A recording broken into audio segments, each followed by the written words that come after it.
ನಮಸ್ಕಾರ ವೀಕ್ಷಕರೇ, ಶ್ರೀಗರಿ ವಾರ್ತೆಗರಿಗೆ ಸ್ವಾಗತ. ನಾನು ನಿಮ್ಮ ಗ್ರಹೇಶ್ವರ ಗಾರ್ಡಿಗೇಂದ್ರ.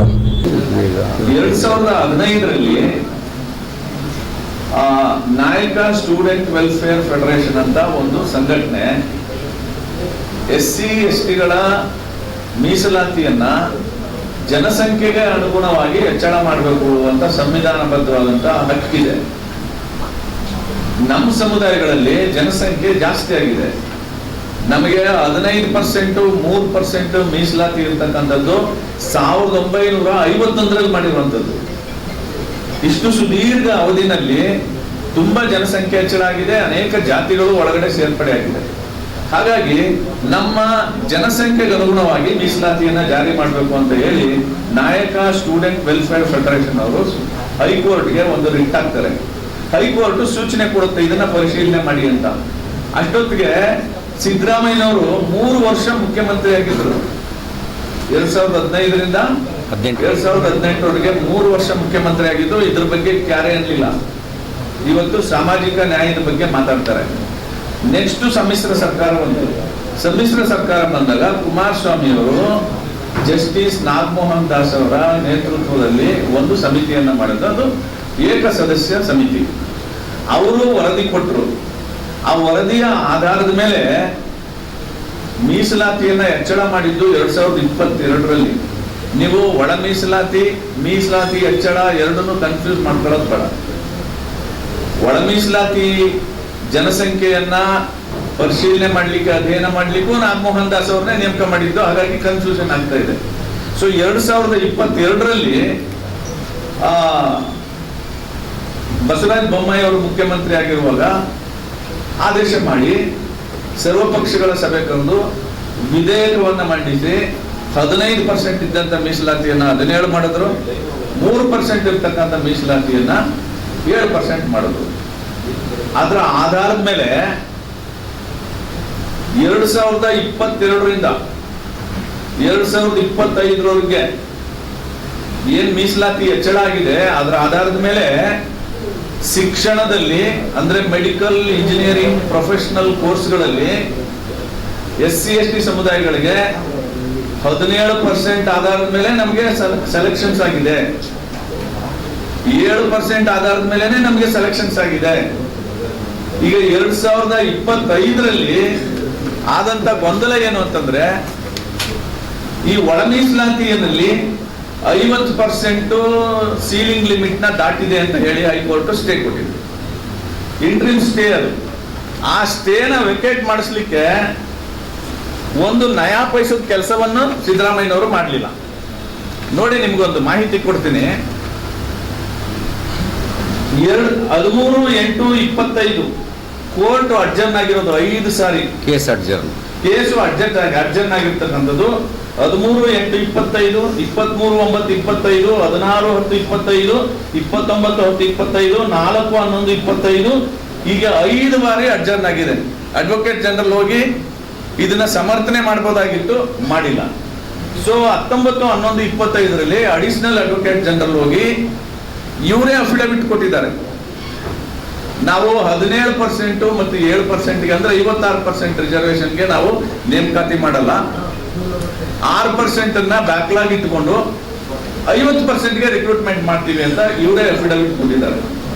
ಅಫಿಡವಿಟ್ ಕೊಟ್ಟ ಮೇಲೆ ಇವರೇ ವಿಧೇಯಕವನ್ನ 17/7ಕ್ಕೆ ಬೆಳಗಾವಿ ಅಧಿವೇಶನದಲ್ಲಿ ಪಾಸ್ ಮಾಡಿದ್ದಾರೆ. ಗವರ್ನರ್ ಹತ್ರ ಅಪ್ರೂವ್ ಮಾಡಿಸ್ಕೊಂಡಿದ್ದಾರೆ. ಗವರ್ನರ್ ಹತ್ರ ಅಪ್ರೂವ್ ಮಾಡಿಸ್ಕೊಂಡು ಸಾಯಂಕಾಲನೇ ವಿಶೇಷ ಸಚಿವ ಸಂಪುಟ ಸಭೆ ಕರೆದು, ಇಲ್ಲ ನಾವು 56% ಸೀಲಿಂಗ್ ಲಿಮಿಟ್ ದಾಟಿದೆ, ಹಾಗಾಗಿ 50%ಗೆ ರಿಸರ್ವೇಶನ್ ಮಾಡ್ತೀವಿ ಅಂತ ಹೇಳಿ ಈಗ ಹೊಸ ನಾಟಕ ಶುರು ಮಾಡಿ 5.25, 5.25, 4.5 ಒಳ ಮೀಸಲಾತಿಯನ್ನ with in the frame work of 50% ceiling limit ಮಾಡಿದ್ದಾರೆ.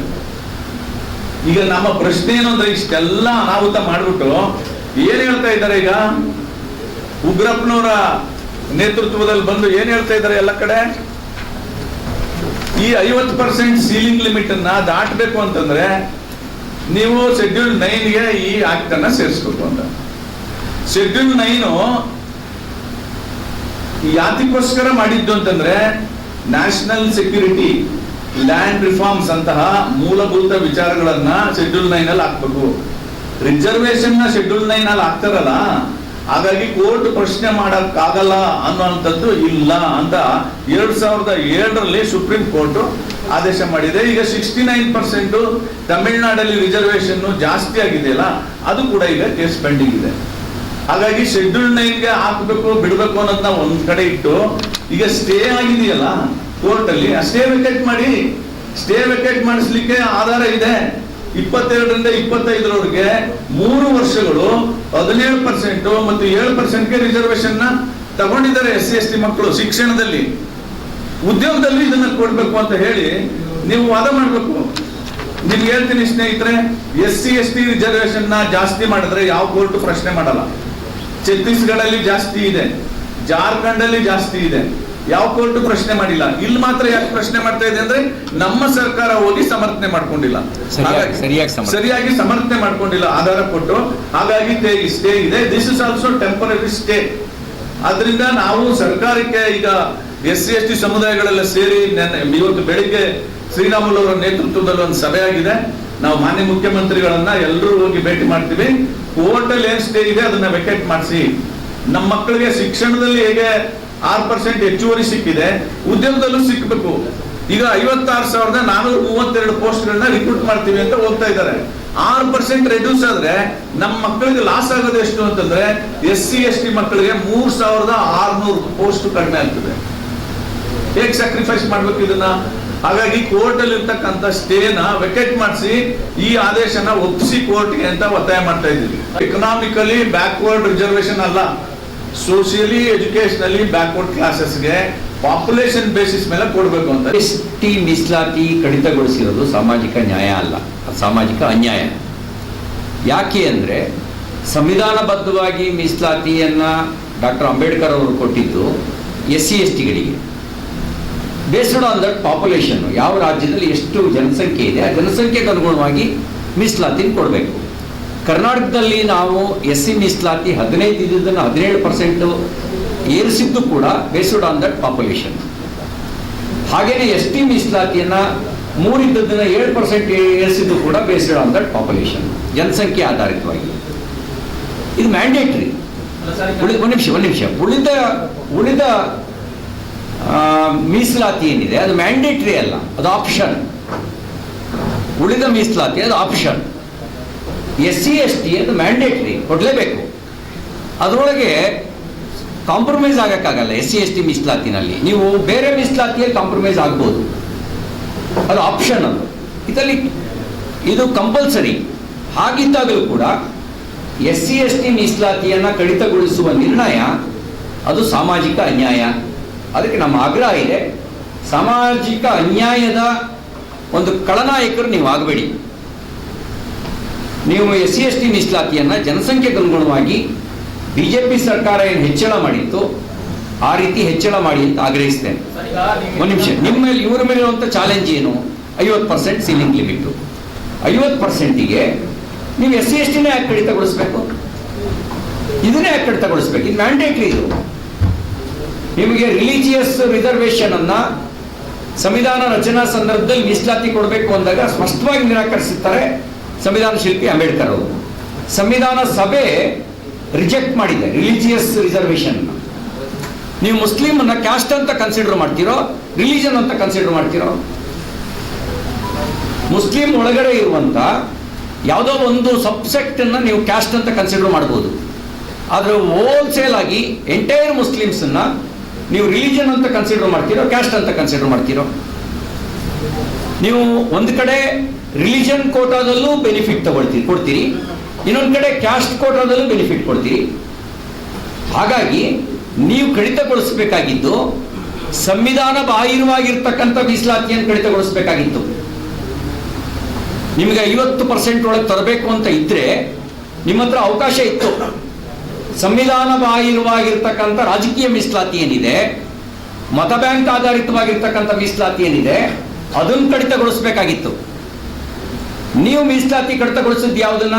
ಸಂವಿಧಾನಬದ್ಧವಾಗಿರ್ತಕ್ಕಂಥ SC/ST ಮೀಸಲಾತಿಯನ್ನು ಕಡಿತಗೊಳಿಸಿದಿರಿ. ಏನ್ ಜಸ್ಟಿಫಿಕೇಶನ್ ಕೊಡ್ತೀರಿ? ಹೇಗೆ ಸಮರ್ಥನೆ ಮಾಡ್ಕೊಳ್ತೀರಿ? ಅದಕ್ಕೆ ನಮ್ಮ ಆಗ್ರಹ ಇದೆ, ಇನ್ನು ನೀವು ಅನ್ಯಾಯ ಮಾಡಿದ್ದೀರಿ, ಸಾಮಾಜಿಕ ಅನ್ಯಾಯವನ್ನು. ಈ ಸಾಮಾಜಿಕ ಅನ್ಯಾಯವನ್ನು ವಾಪಸ್ ತೆಗೆದುಕೊಳ್ಬೇಕು. SC/ST ಮೀಸಲಾತಿಯನ್ನು BJP ಸರ್ಕಾರ ಏನು ಜನಸಂಖ್ಯೆಗೆ ಅನುಗುಣವಾಗಿ ಕೊಟ್ಟಿತ್ತು, ಅದೇ ನಾವು ಕೊಟ್ಟಿದ್ದು ರಾಜಕೀಯ ಕಾರಣಕ್ಕಲ್ಲ, ಓಲೈಕೆ ಕಾರಣಕ್ಕೂ ಅಲ್ಲ. ಜನಸಂಖ್ಯೆಗೆ ಅನುಗುಣವಾಗಿ ಕೊಡಬೇಕು ಅನ್ನೋದು ಅದು ಶಾಸನಬದ್ಧವಾಗಿರೋದು. ಹಾಗಾಗಿ ಅದನ್ನೇನಿದೆ ಅದನ್ನು ಮುಂದುವರಿಸಬೇಕು ಅಂತ ನಾವು ಆಗ್ರಹಿಸ್ತೇವೆ. ಅದು ಬಿಟ್ಟು ಇನ್ಯಾವುದೇ ಸಬೂಬು ಹೇಳಬೇಡಿ. ಉಳಿದಿದ್ದೆಲ್ಲ ನೀವು ದಿನಕ್ಕೊಂದು ನಾಟಕವನ್ನು ಪ್ರಾರಂಭಿಸಬೇಡಿ. ಇದನ್ನೇ ಯಾಕೆ ಕಡಿತಗೊಳಿಸಿದ್ರೆ ಅಂತ ಹೇಳಿ. ಉಳಿದ ಜಾತಿಗಳಿದ್ವಲ್ಲ, ಈಗ ನೀವೇ ಕೊಟ್ಟಿದ್ದೀರಿ. ಉಳಿದ ಜಾತಿಗಳಲ್ಲಿ 1% ಕೆಟಗರಿ 1 4% ಇದೆ, 2A 15% ಇದೆ, 2B 4% ಇದೆ, 3A 4% ಇದೆ, 3B 5% ಇದೆ. ಇದನ್ನು ಯಾವುದನ್ನು 1% ಕಡಿತಗೊಳಿಸ್ಲಿಲ್ವಲ್ಲ. ಇದು ಯಾವುದೂ ಮ್ಯಾಂಡೇಟ್ರಿ ಅಲ್ಲ, ಆಪ್ಷನ್ ಅದು. ಆದರೆ SC/ST ಅದು ಮ್ಯಾಂಡೇಟ್ರಿ. ಅದಕ್ಕೆ ನಾವು ಹೇಳ್ತಾ ಇರೋದು, ನೀವು ಶಾಸನಬದ್ಧವಾಗಿರೋದನ್ನು ಕಡಿತಗೊಳಿಸಿ ಸಂವಿಧಾನಕ್ಕೆ ಅಪಚಾರ ಎಸಗಿದಿರಿ, ಸಂವಿಧಾನದ ಆಶಯಕ್ಕೆ ಅಪಚಾರವನ್ನು ಎಸಗಿದಿರಿ,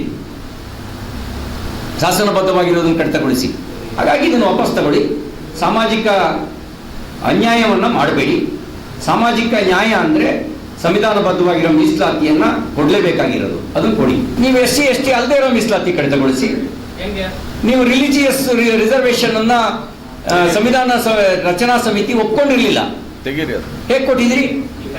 ಅಲ್ಲೇ ನೀವು ರಿಲಿಜಿಯಸ್ ರಿಸರ್ವೇಶನ್ ಈಗ ನೀವು, ನಾನು ಕೇಳ್ತಾ ಇರೋದವರಿಗೆ, ನೀವು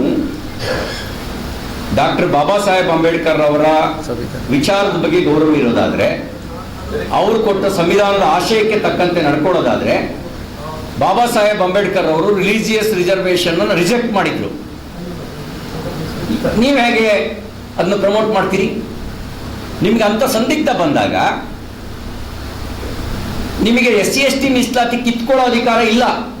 ಮತ್ತೆ ಮುಂದಿನ ವಾರ್ತೆಗರಿಯಲ್ಲಿ ಭೇಟಿಯಾಗೋಣ. ಶ್ರೀಗರಿ, ನಿಮ್ಮ ಮನದಾಳದ ಗರಿ. ನಮಸ್ಕಾರ.